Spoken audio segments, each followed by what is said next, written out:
ஒவ்வொரு நாளும் உங்களுடைய உடம்புல இருந்து ஆயிரக்கணக்கான தோல் செல்கள் உதிருது. ஆனால் அதை பற்றி உங்களுக்கு தெரியாது.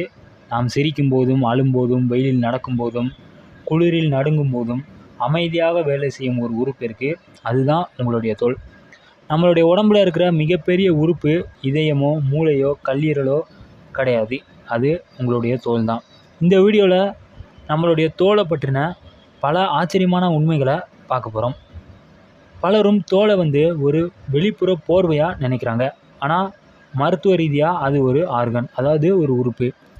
ஏன்னா அது தனியாகவே பல வேலைகளை செய்யுது.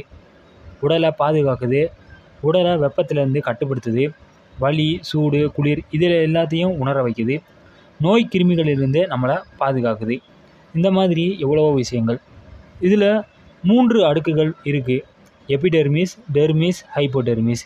எபிடெர்மிஸ் அப்படிங்கிறது வெளிப்புற பாதுகாப்புக்கு, டெர்மிஸ் அப்படிங்கிறது இரத்த நாளங்கள், நரம்புகள், வியர்வை சுரப்பிகள், முடிவேர்கள் இது எல்லாத்தையும் பாதுகாக்கிறதுக்கு. ஹைப்போடெர்மிஸ் அப்படிங்கிறது கொழுப்பை சேமித்து வைக்கிறது, உடலை வெப்பத்திலேருந்து பாதுகாக்கிறதுக்கு. சரி, நம்மளுடைய ஒவ்வொரு நிமிஷத்துலேயும் இந்த தோலில் என்னென்ன நடக்குது அப்படிங்கிறத பார்ப்போம்.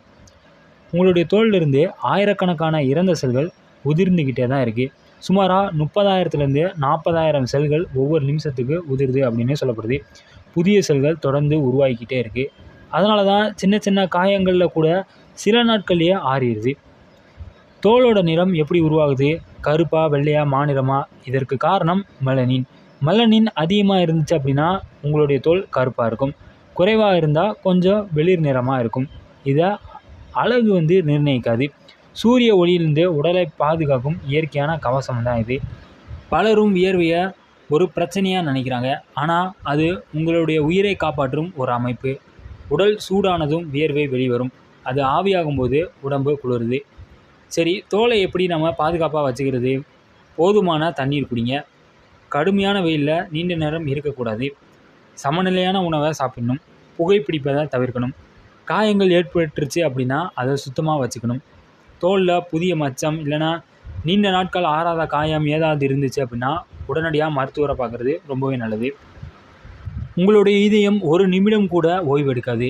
அதே போல் தான் உங்களுடைய தோலும் ஒரு நொடி கூட வேலை செய்யாமல் இருக்காது. அது உங்களை வெப்பத்திலிருந்தும், குளிரிலிருந்தும், கிருமிகளிலிருந்தும், காயங்களிலிருந்தும் டெய்லியும் பாதுகாக்குது. நாம் தினமும் கண்ணாடியில் தோலை பார்க்குறோம். ஆனால் இன்னிலிருந்து அதை வெறும் அழகின் அடையாளமாக பார்க்காம உங்களுடைய உடம்பின் பாதுகாப்பு வீரனாக பாருங்கள்.